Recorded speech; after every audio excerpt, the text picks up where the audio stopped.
मेरे बरसोई के भाइयों और हिंदू भाइयों को मेरा नमस्कार, आदाब। आज मैं मिथिलांचल की धरती दरभंगा से चलकर आप लोगों की सरजमीन पर आया हूं और आप लोगों का शुक्रिया अदा करता हूं कि आप लोगों की सरजमीन से हमारे अधिवक्ता जनाब आदिल हसन साहब, जो राष्ट्रीय प्रवक्ता हैं पार्टी के और यूथ के प्रदेश अध्यक्ष भी हैं, मैं आप लोगों का शुक्रिया अदा करना चाह रहा हूं कि आप लोगों की सरजमीन से वो आते हैं और आप लोगों ने देखा होगा कि किस तरह से वो नेशनल मीडिया में दहाड़ते रहते हैं, एक शेर की तरह आप लोगों की बातों को, आप लोगों की लड़ाई को सरकारों तक पहुंचाने का काम करते हैं। तो आप लोगों से भी मैं उम्मीद करता हूं कि आप लोग भी उनको और ताकत देने का काम कीजिए और मजबूत बनाइए ताकि वो और मजबूती से आपकी लड़ाई को लड़ सके। मैं एक बात कहना चाह रहा हूं आपसे कि आप जरा इस पर गौर फरमाइएगा, इस बात पर कि हम ही को कातिल कहेगी दुनिया, हमारा ही कत्लेआम होगा, हम ही कुएं खोदते फिरेंगे, हम ही पे पानी हराम होगा। मुझे ये डर है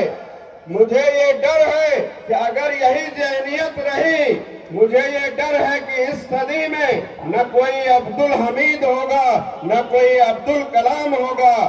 मैं ये बात क्यों कह रहा हूं आपसे कि आप लोग जानते होंगे कि आज हिंदुस्तान में दो तरह का कानून चल रहा है।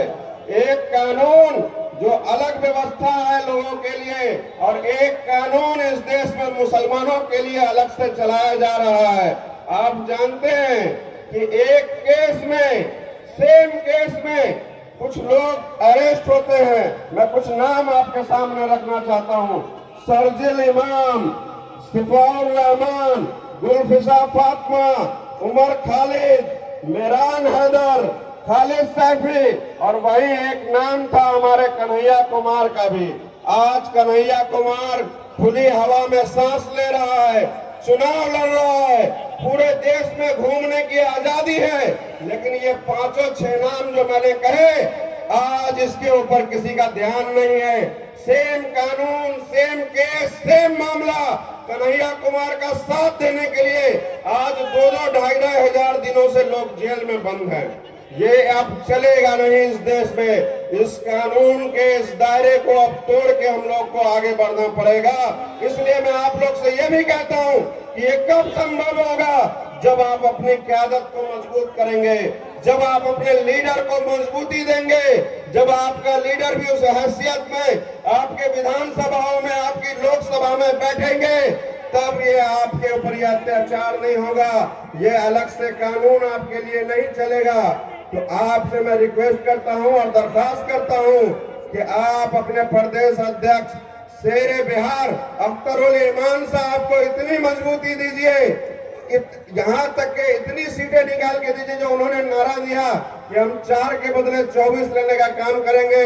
इंशाअल्लाह ताला आप लोग 4 के बदले 40 देने का काम कीजिए ताकि हम लोग इससे बाहर निकल सके। मैं बहुत सारे लोग हैं जिनको हमको सुनना है, एक बार आप लोग जोर से नारा लगा दीजिए। मैं देख रहा हूँ कि आप लोगों का वक्त थोड़ा सा ज्यादा यहाँ पर इंतजार करना पड़ा तो आप लोग थक गए हैं। एक बार आप लोग जोर से कहिए, शेरे हिंदुस्तान बैरिस्टर असदुद्दीन ओवैसी साहब जिंदाबाद, अख्तरुल ईमान जिंदाबाद, आदिल हसन आजाद जिंदाबाद, इंजीनियर आफ्ताब जिंदाबाद, राणा रंजीत जिंदाबाद।